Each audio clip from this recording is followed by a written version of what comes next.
పురుషుల గురించి కూడా ప్రభు అంటున్నాడు, తమ భార్యల పట్ల ప్రేమ కలిగి నడుచుకోవాలి. నువ్వెంత సంపాదించినా, నువ్వెంత సామర్థ్యం కలిగిన వాడివైనా, నువ్వు ఎంత పేరు ఖ్యాతి కలిగిన వాడివైనా, నువ్వు అందరిలో గొప్పవాడు అని పిలువబడుతున్నప్పటికీ కూడా ప్రేమించే విషయంలో నీ బాధ్యతను నిర్వర్తిస్తున్నావా?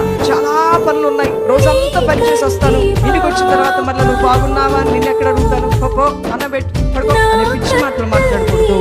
ప్రభువు నీకు ఇచ్చిన బాధ్యత, నీ సొంత శరీరం అనే నీ భార్యను ప్రేమించు అంటున్నాడు ప్రభు. ఎవరు కూడా తన సొంత శరీరాన్ని ద్వేషించేవాడు ఉండడు. కాబట్టి నీ సొంత శరీరాన్ని ఎలా నువ్వు ప్రేమిస్తున్నావో నీ భార్యను ప్రేమించు. ఆమె నీ జీవంలో మరణంలో పాలిభాగస్తురాలు కాబట్టి ఆమెతో నువ్వు అన్యోన్యమైన సహవాసం నీ భార్యతో నువ్వు కలిగి ఉండాలి. నీకు కలిగినటువంటి ప్రతి ఆనందాన్ని, ప్రతి సంతోషాన్ని, ప్రతి దుఃఖాన్ని, ప్రతి విచారమును, ప్రతి అపజయాన్ని, ప్రతి జయాన్ని, విజయాన్ని నీ భార్యతో నువ్వు పంచుకొని ఆమెకు అందించవలసినటువంటి ప్రేమ. నీ యొద్ద నుంచి దేవుడు నీ భార్యకు నువ్వేమి ఇవ్వాలని కోరుకుంటున్నాడంటే ప్రేమ మాత్రమే.